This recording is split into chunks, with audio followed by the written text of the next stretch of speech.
Welcome to episode 2 of Kill Pill Story. In this episode, we discuss iatrogenic trauma and reaching out to communicate and find a safe route to recovery if you need an escape to get somewhere where you can recover the way that you need to instead of remain trapped in the situation that is causing your iatrogenic or medical injuries to compound and continue. Here's an excerpt from my passage in the Kill Pill Story. I wish I had a manual to navigate through my run-in with the psychiatric system. Actually, I wished I had a manual for my mind and body too, once that system was initiated. Then I realized I was writing the manual through my experiences, and they burned their information into my brain. As I unlocked each experience, I found myself navigating every system within the system as a whole. And I want you to learn to navigate with me. By exercising my rights, I was treated as though I had committed a crime. By getting sick from medications that didn't help but worsened my conditions, my own personal autonomy, including not only my choices to navigate through life, but my own body and how I used it, was taken from me. Because due to a contract I didn't read between me and my therapist, who was a liaison between myself and this very powerful and dangerous system, I had forfeited my civil rights and Miranda rights. I was no longer treated like a citizen, but a forced consumer, a slave, thus considered a threat anytime I didn't do a command.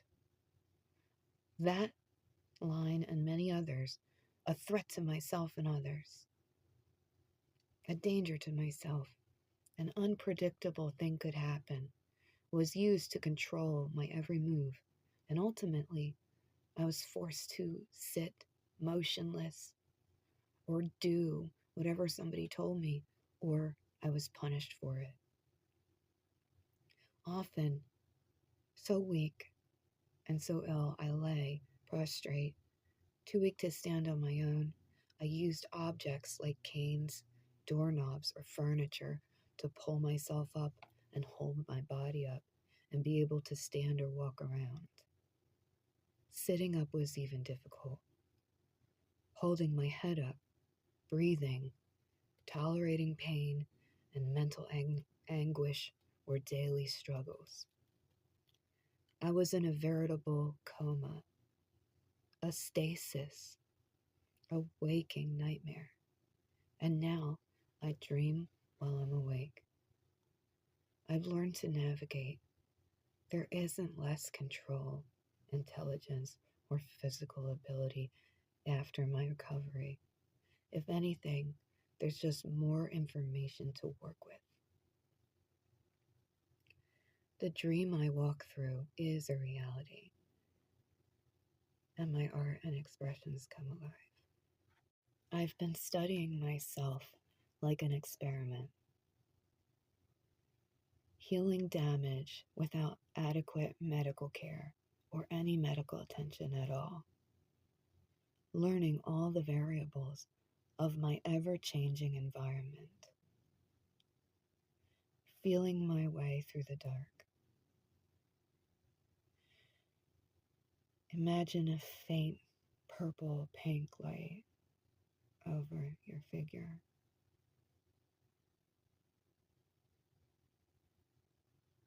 Feeling everything, hearing differently at times, seeing differently.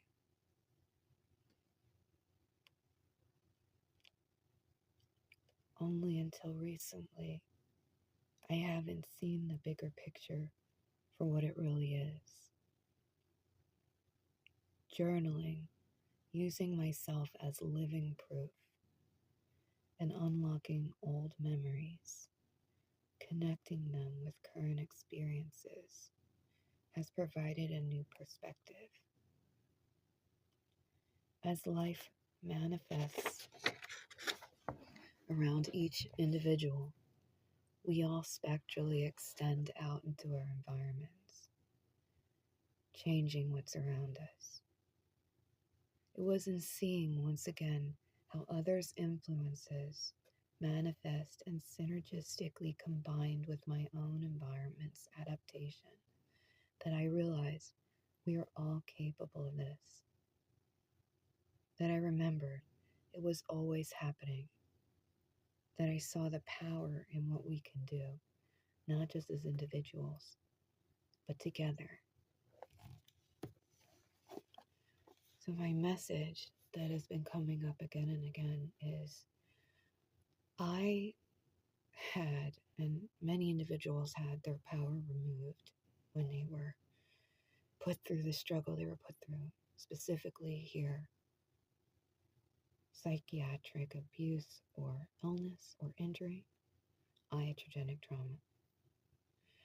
And once you start regaining your physical health, it's your personal power as an individual and what you can do as an individual that you first begin to feel again.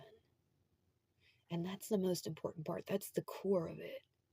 That's like your soul and your body and your own mind coming back to you. And a lot of us have to push away from or push up against other power so much, like a sea or a pile of, uh, of pressure pushing you down or against you to try to prevent you from having that power.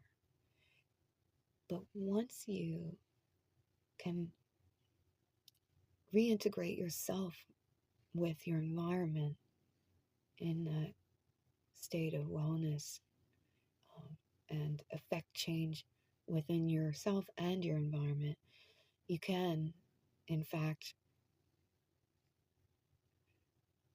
participate in the healing and the wellness of other individuals.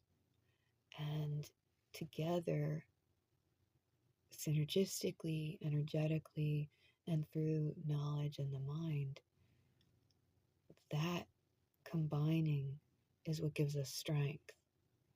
So I'm reaching out to especially individuals who may be struggling alone and feel like all they can do is try to hold on to what little strength they have left and put up with, tolerate, or deal with what's pushing against them and holding them down or holding them back. I want to reach out to those people and encourage them and let them know that there is a possibility, the information is there, and the other survivors, just like you and me, are out there and know the same things or are teaching each other as much as we can.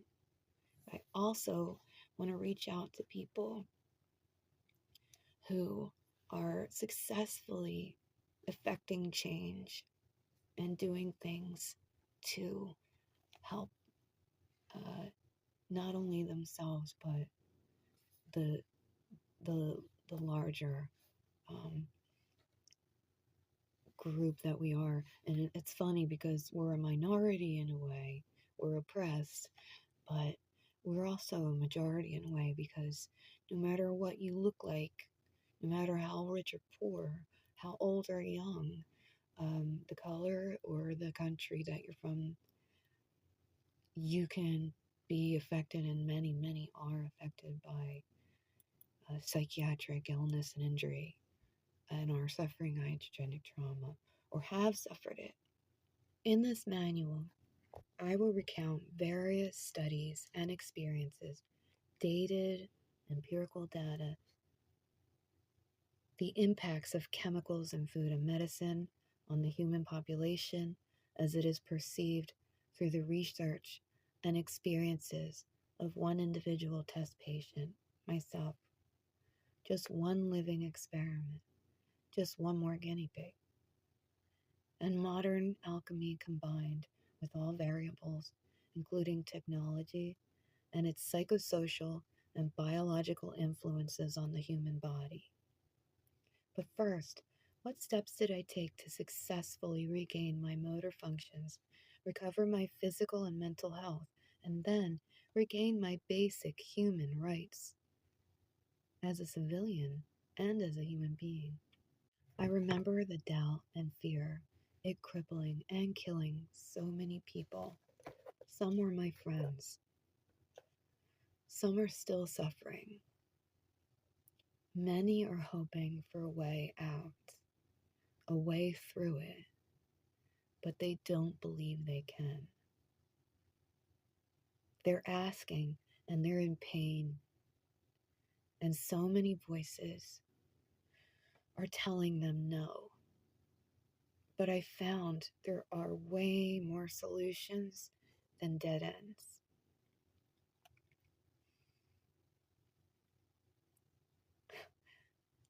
I'm laughing because actually, in the middle of a struggle or desperate need to survive, there are actually more dead ends in those moments, in those escapes, than the solution. But there is a way. There is a path, and you can get around all of them.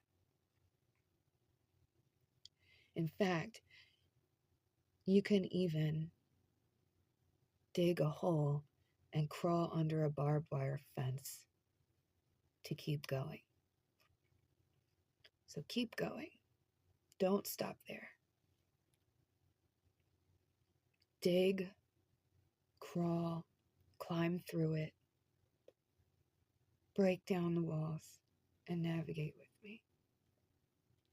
This was episode 2 of Kill Pill Story. I hope you join for the next episode of this podcast. We'll be talking more about the journey through personal recovery and the steps that one would take. And it was my hope that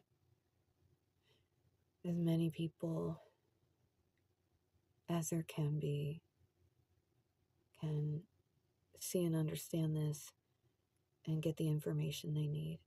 And again, I made a clip before creating this podcast. If you ever are in a situation where you feel trapped, threatened, or alone, whether you are being forcibly medicated and treated, or drugged, or threatened, or told that nobody will believe you, or that they're going to call you crazy if you talk to anybody about it, reach out to me. Reach out to somebody you trust, but if you think reaching out to somebody close to you will harm you or them or get you in trouble, then reach out to me. Keep reaching out to somebody until you can safely leave that situation. And ultimately, if you're being mistreated and forced into a situation, you need to get out of there and you need to find a way to recover and heal yourself. Prolonged abuse of any kind will deaden and alter your responses to abuse and trauma, and it will physically disable and harm you. It took a long time to realize what physical damage I incurred from just the emotional abuse and trauma alone, even after I healed from the medication.